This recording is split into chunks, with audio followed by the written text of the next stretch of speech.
با ادامه دوره کدنویسی هم در خدمتتون هستم. میخوایم راجع به آسیب پذیرانه بروکن اکسس کنترل صحبت کنیم. خب همونطور که میدونید تو از تاپ 10 2021 رتبه اول کاتگوری آسیب پذیری ها بروکن اکسس کنترل از جهت فراوانی و میزان وانربل بودن اپلیکیشن ها نسبت به این آسیب پذیری های این دسته‌بندی میشه گفت یکی از پر اهمیت ترین دسته‌بندی و کاتگوری آسیب پذیری اپلیکیشن ها بروکن اکسس کنترل ها هستن که نمونه های مختلف استابیلی های مختلف اینکلودش میشن، مثل اکسپوژر اف سنسیتیو اینفورمیشن اف ان اتورایزد اکتور،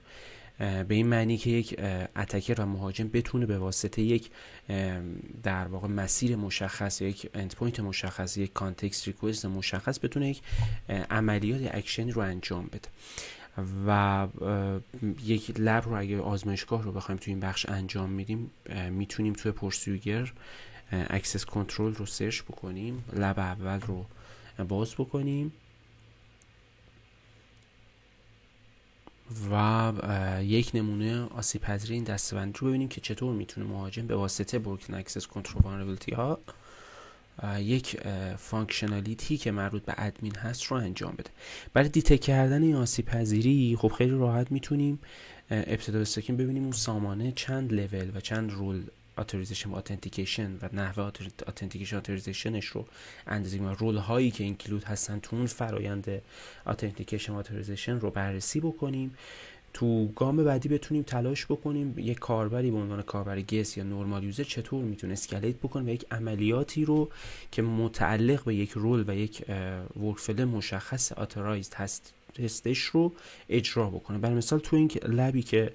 مشاهده میکنیم ما باید عملا بتونیم کاربر کالدوس رو از سامانه پاک بکنیم. خب بعد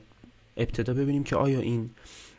اپلیکیشن اون فرایندی که عملا میتونه اون کاربر این لیست کاربران مشاهده بکنه و دیلیت بکنه به چه ترتیبه. تو گام بعدی تلاش بکنیم که اون ورک فلو و اکشن رو ما به عنوان اتکر به واسطه این آسیب پذیر بروکن اکسس کنترل این کاتگوری اجرا بکنیم. خب همونطور که میبینید ما که وارد سامانه میشیم تو بخش مای اکانت احتمالا میتونیم اطلاعات مرتبط با پروفایل کاربری خودمون رو مشاهده بکنیم و خب تو این بخش از ما میخواد که یوزر پسورد رو وارد بکنیم که خب رجیستریشنی هم اینجا نداره که ما بتونیم رجیستر بکنیم. خب چند تا کار میتونیم انجام بدیم تو هر بخشی از سامانه. اگر داریم به صورت بلک باکس انجام میدیم یا در واقع گری باکس یا اینتراکتیو اپلیکیشن سکیوریتی تست داریم انجام میدیم، نیازمند این هستش که یک بار فرایند اتنتیکیشن اتوریزیشن رو بررسی کنیم و عملاً اون پس ها و اسپسیفیک پس هایی که مورد اهمیت و سنسیتیو هست رو شناسایی بکنیم. یکی از روش ها فاز کردن انواع فایل ها هست که اپلیکیشن به واسطه اونها میتونه در واقع دسترسی های انواع ریکوستر ها رو مشخص بکنه. برای مثال سرچ انجین ها برای اینکه بخوان پس هایی که حالا دیس الو یا الو هستن نسبت به اپلیکیشن رو سرچ بکنن و عملاً اسپسیفای ایندکس انجام بدن، میتونن فایل robots.txt رو عملا robots.txt رو عملا بتونن مشاهده بکنن. خب همونطور که میبینید یک اشتباه اینجا اتفاق افتاده. دیولپر یا پروداکت اونر فکر می‌کرده که این فایل اکسسیبل نیست توسط اتکر و کاربر دیگه نمیتونه این فایل رو مشاهده بکنه و عملا دیس الو رو تو این اسپسیفیک پس انجام داده. ما اگر این رو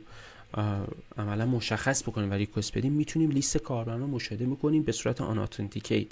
و لیست کاربران رو که بتونیم ببینیم عملا اکشن دیلیت رو هم تو این بخش میتونیم ببینیم. عملا اگر کاربر کالدوس رو دیلیت بکنیم میتونیم فرآیند رو به نحو حسن انجام بدیم به واسطه آسیب پذیران بروکن اکسس کنترل.